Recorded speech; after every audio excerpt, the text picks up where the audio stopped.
Capital TV Uttar Pradesh पर 4 का चक्रव्यूह देख रहे हैं आप। मैं हूं राधिका राज। आज बताएंगे आपको कौन सी वो 4 बड़ी खबरें हैं जिसने यूपी की सियासत गरमा दी है। 4 के चक्रव्यूह में सबसे पहले बात सपा प्रवक्ता मनोज यादव की, जिनके जाति सूचक बयानबाजी के चलते उन्हें कानून ढूंढ रहा था, लेकिन वो 2 दिन से लापता बताए जा रहे थे। लेकिन अब पुलिस ने उन्हें दबोच लिया है। तो क्या था पूरा मामला, कैसे फंसे सपा के खास, बताएंगे आपको। एक तरफ सपा प्रवक्ता पर कानून का डंडा चला है, तो वहीं दूसरी तरफ मऊ विधायक अब्बास अंसारी कानून से डर रहे हैं। अब्बास अंसारी ने विधानसभा में खड़े होते ही ऐसी बात कही जिससे पूरे यूपी में हड़कंप मच गया। बताएंगे आपको पूरा मामला। एक तरफ अब्बास अंसारी के बयान से तहलका मचा, तो वहीं दूसरी ओर ओवैसी के नेता यामीन अब्बासी के तीखे पलटवार से। और ये पलटवार आया है महंत राजू दास के एएमयू पर की गई टिप्पणी पर। बताएंगे आपको ऐसा क्या हुआ एएमयू पर जिससे सियासत गरमा दी। 4 के चक्रव्यूह के आखिरी में बात वैलेंटाइन वीक की। वैलेंटाइन वीक में समाज में अश्लीलता का खतरा बढ़ता है और इसी को देखते हुए हर साल फरवरी के इस हफ्ते को लेकर हिंदू संगठन एक्टिव नजर आता है। और इस बार भी मुजफ्फरनगर में क्रांति संगठन ने कपल्स के लिए नारा दिया है, साथ ही लठ पूजन किया है। बताएंगे आपको कैसे गरमाया मुजफ्फरनगर का माहौल। तो चलिए शुरू करते हैं 4 का चक्रव्यूह। 4 के चक्रव्यूह में सबसे पहले बात सपा प्रवक्ता मनोज यादव की, जिस पर कानून का डंडा चला है। समाजवादी पार्टी के राष्ट्रीय प्रवक्ता मनोज यादव की गिरफ्तारी ने यूपी की सियासत में हलचल मचा दी है। बाराबंकी पुलिस ने शुक्रवार 13 फरवरी को सफदरजंग इलाके से उन्हें गिरफ्तार कर लिया। मनोज यादव और बबलू पिछले 2 दिनों से लापता बताए जा रहे थे, जिसके बाद उनके परिवार ने लखनऊ के गोमती नगर विस्तार थाने में गुमशुदगी की रिपोर्ट दर्ज कराई। लेकिन पुलिस ने स्पष्ट किया कि वो लापता नहीं थे, बल्कि एक पुराने मामले में गिरफ्तार किए गए थे। पुलिस के अनुसार मनोज यादव पर धमकी देने और जाति सूचक शब्दों का इस्तेमाल करने का आरोप है।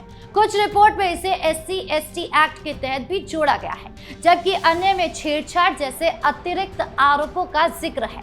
हालांकि मुख्य आरोप धमकी और जाति सूचक टिप्पणियों पर केंद्रित है। गिरफ्तारी से पहले वो काकोरी में एक तिलक समारोह में शामिल हुए थे, जहां से लौटते समय उनका फोन बंद हो गया था। पुलिस ने CCTV फुटेज और मोबाइल लोकेशन ट्रैकिंग से जांच की, जिसके आधार पर STF की टीम ने उन्हें सफदरजंग से हिरासत में लिया।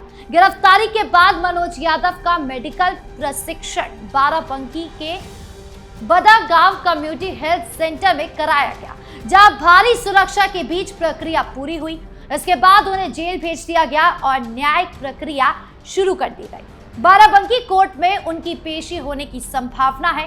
पुलिस ने उनके साथियों को भी हिरासत में लिया था, लेकिन मुख्य फोकस मनोज यादव पर रहा। परिवार का कहना है कि मनोज बिना बताए कहीं नहीं जाते और उनकी किसी से दुश्मनी भी नहीं थी। हालांकि अखिलेश यादव अभी भी इस मामले पर चुप्पी साधे हुए हैं, इसीलिए कहा जा रहा है कि इसमें आगे क्या कुछ होगा, इस पर अभी नजर बनाए रखना जरूरी है।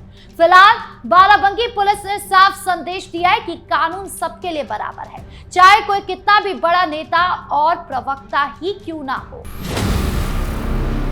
अब आते हैं उस भावुक पल की जो उत्तर प्रदेश विधानसभा में देखने को मिला, जहां सुभाषपा विधायक अब्बास अंसारी ने अपनी मजबूरी जाहिर कर सबको चौंका दिया।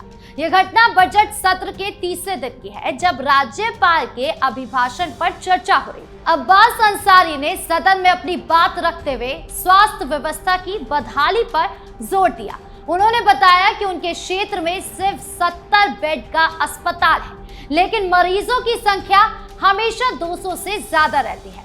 ट्रॉमा सेंटर की कमी, डॉक्टरों की भारी कमी, स्पेशलिस्ट डॉक्टरों का अभाव, इन सब मुद्दों पर उन्होंने विस्तार से बात की। जैसे उनका बोलने का समय खत्म होने लगा तो सदन की अध्यक्षता कर रहे मनोज पांडे ने उन्हें रोकते हुए कहा कि समय पूरा हो गया है, लेकिन अब्बास अंसारी ने कुछ और समय मांगा और भावुक होकर बोले, मैं मात्र 30 सेकंड लूंगा सर, मुझे 4 साल में पहली बार मौका मिला है, मेरी मजबूरी को समझिए और मेरा तो ये भी ठिकाना नहीं है कि कब तक बोलने का मौका मिलेगा।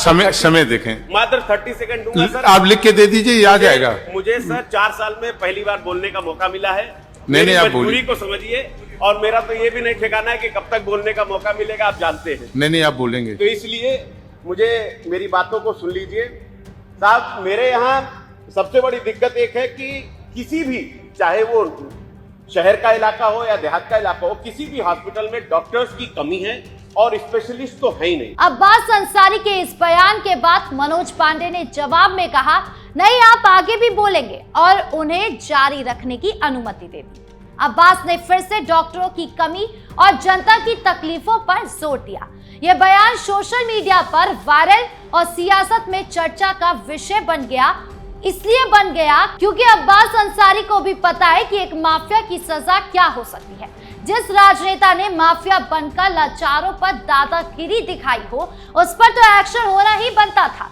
तो अगर अब्बास अंसारी का ये डर झलक रहा है विधानसभा के अंदर, तो ये डर अच्छा है। इससे साफ समझ में आ रहा है कि यूपी का कानून व्यवस्था बोलता है। बढ़ते अगली खबर की ओर, जो अलीगढ़ मुस्लिम यूनिवर्सिटी यानी AMU से जुड़ी है और विवादित बयानबाजी से सियासी तूफान खड़ा कर रही है। दरअसल अलीगढ़ जनपद में आयोजित एक हिंदू सम्मेलन में अयोध्या स्थित हनुमानगढ़ी के महंत राजू दास ने AMU को आतंकी फैक्ट्री कहकर सनसनी फैला दी। इस सम्मेलन में बड़ी संख्या में हिंदू समाज के लोग और नेता मौजूद थे और मंच से तीखे भाषण दिए गए। महंत राजू दास ने कहा कि AMU देश के टैक्स के पैसों से चलती है, लेकिन अनुसूचित जाति और अनुसूचित जनजाति के छात्रों को आरक्षण का लाभ नहीं मिलता। उन्होंने मांग की कि AMU में तत्काल SC/ST आरक्षण लागू किया जाए। साथ ही उन्होंने देश भर के मदरसों को बंद करने की बात कही। ये कम से कम उनमें सामाजिक विज्ञान, हिंदी, भूगोल और इतिहास जैसे विषय अनिवार्य रूप से पढ़ाए जाए। महंत ने AIMIM प्रमुख असदुद्दीन ओवैसी पर भी निशाना साधा, कहा कि वो भारत माता की जय नहीं बोलते बल्कि जय फिलिस्तीन कहते हैं और संसद में राम मंदिर की जगह बाबरी मस्जिद बनाने की बात करते हैं। उन्होंने ओवैसी को भारत छोड़ने की सलाह दी। यह बयान सोशल मीडिया पर वायरल हो गया और राजनीतिक हलचल मचा दी, जिसके बाद जवाब में AIMIM के जिला अध्यक्ष यामीन अब्बासी ने तीखा पलटवार किया। उन्होंने महंत के बयान को नफरत फैलाने वाला और समाज को तोड़ने वाला बताया। अब्बासी ने कहा कि अगर ऐसी भाषा जारी रही तो उसी अंदाज में जवाब दिया जाएगा।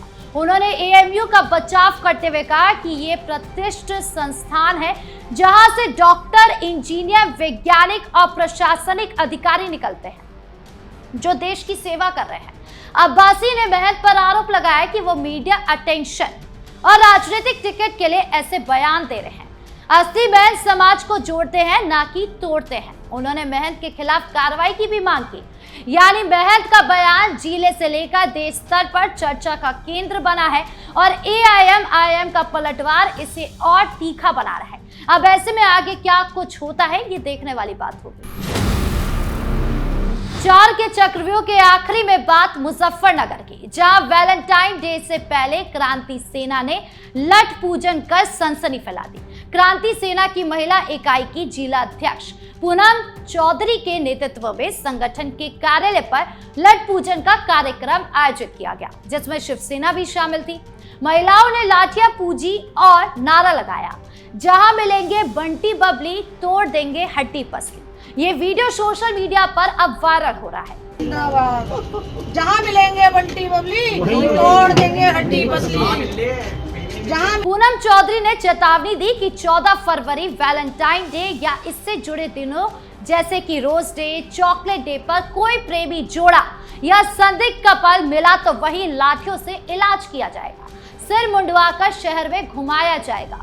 उन्होंने होटल और रेस्टोरेंट मालिकों को पत्र लिखकर ऐसे कार्यक्रम न करने की चेतावनी दी। कहा कि नियम तोड़ने पर जिम्मेदारी उनकी होगी। पूनम ने वैलेंटाइन डे को भारतीय संस्कृति के खिलाफ बताया।